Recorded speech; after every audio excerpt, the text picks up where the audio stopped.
जिस स्टेज पर केस है उसे वहीं पर रोक देना, पति को फोर्स करना कि पति मेंटेनेंस दे, तभी केस को आगे चलाएंगे।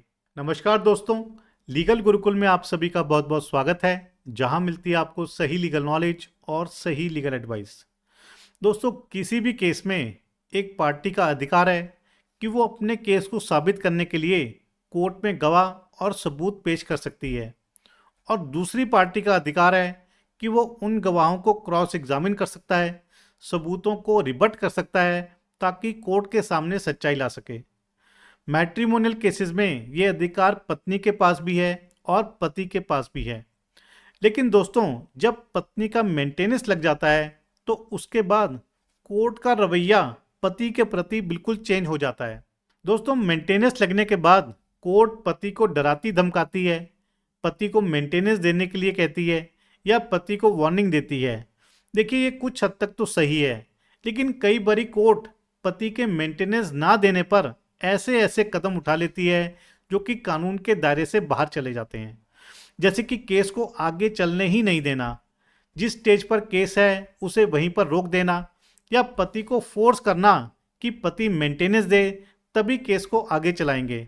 या फिर पत्नी के बिना एग्जीक्यूशन फाइल किए पति को नॉन पेमेंट के ग्राउंड पर जेल भेज देना।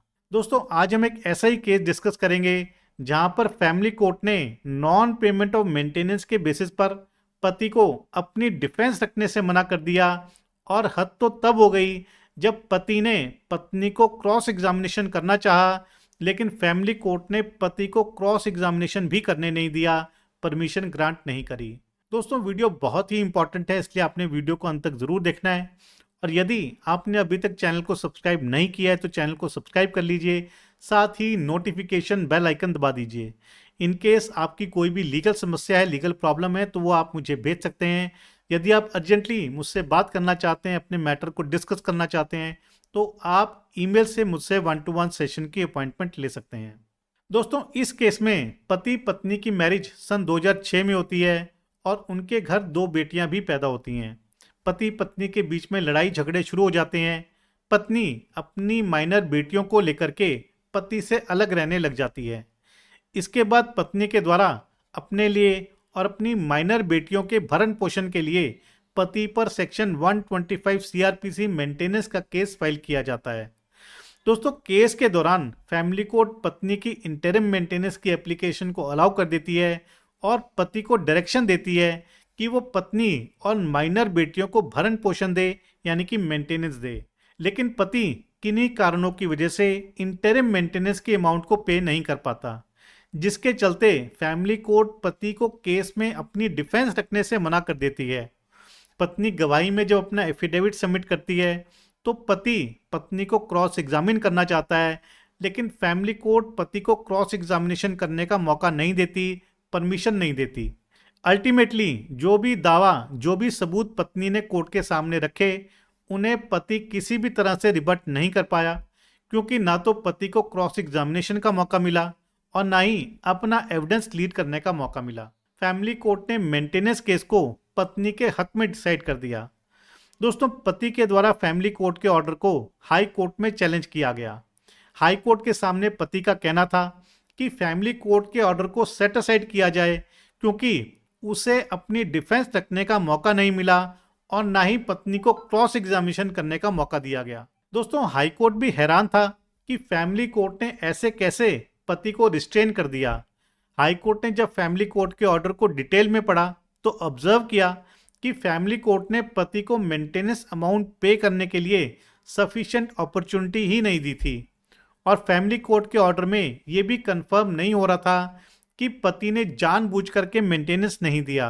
दोस्तों, हाई कोर्ट ने पति के कंडक्ट को ऑब्जर्व किया, ये देखा कि पति ने 1 महीने के अंदर अंदर पत्नी को 1,20,000 रुपये का मेंटेनेंस दिया है। इसका मतलब यह है कि फैमिली कोर्ट ने पति को मेंटेनेंस अमाउंट देने के लिए या मेंटेनेंस अमाउंट क्लियर करने के लिए सफिशिएंट टाइम, सफिशिएंट अपॉर्चुनिटी नहीं दी, जिसका नतीजा ये हुआ कि फैमिली कोर्ट ने केवल पत्नी का पक्ष सुना और वन साइडेड फैसला सुना दिया। दोस्तों, हाई कोर्ट का मानना था कि फैमिली कोर्ट ने पति को डिफेंस का मौका ना दे करके बहुत ही गलत काम किया है। फैमिली कोर्ट ने पति के न केवल लीगल राइट्स को वायलेट किया है बल्कि नेचुरल जस्टिस के प्रिंसिपल को भी वायलेट किया है। ऑनरेबल हाई कोर्ट ने फैमिली कोर्ट को हिदायत दी कि फैमिली कोर्ट इस तरह के पति के राइट्स के साथ खिलवाड़ ना करे और मैट्रिमोनियल केसेस को कैजुअल तरीके से डील ना करे। दोस्तों, हाई कोर्ट ने फैमिली कोर्ट के ऑर्डर को सेट असाइड किया और पति को फैमिली कोर्ट के सामने अपनी डिफेंस रखने का मौका दिया, पत्नी को क्रॉस एग्जामिनेशन करने का मौका दिया।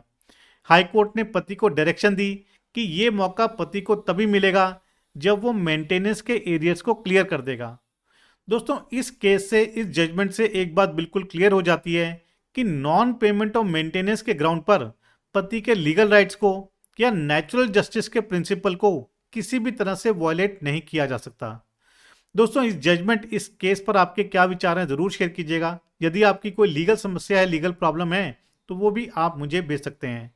इस जजमेंट का लिंक मैं आपको डिस्क्रिप्शन में दे दूंगा, वहां जाकर के आप इसे डाउनलोड करके पढ़ सकते हैं, समझ सकते हैं और अपने केस के फैक्ट्स के अनुसार यूज भी कर सकते हैं। तो आशा करता हूं कि आपको वीडियो पसंद आया होगा। यदि वीडियो पसंद आया तो वीडियो को लाइक और शेयर जरूर कीजिएगा। चैनल को सब्सक्राइब करना मत भूलिएगा। अगली बारी मिलेंगे नए वीडियो में नए टॉपिक के साथ। तब तक के लिए धन्यवाद। जय हिंद।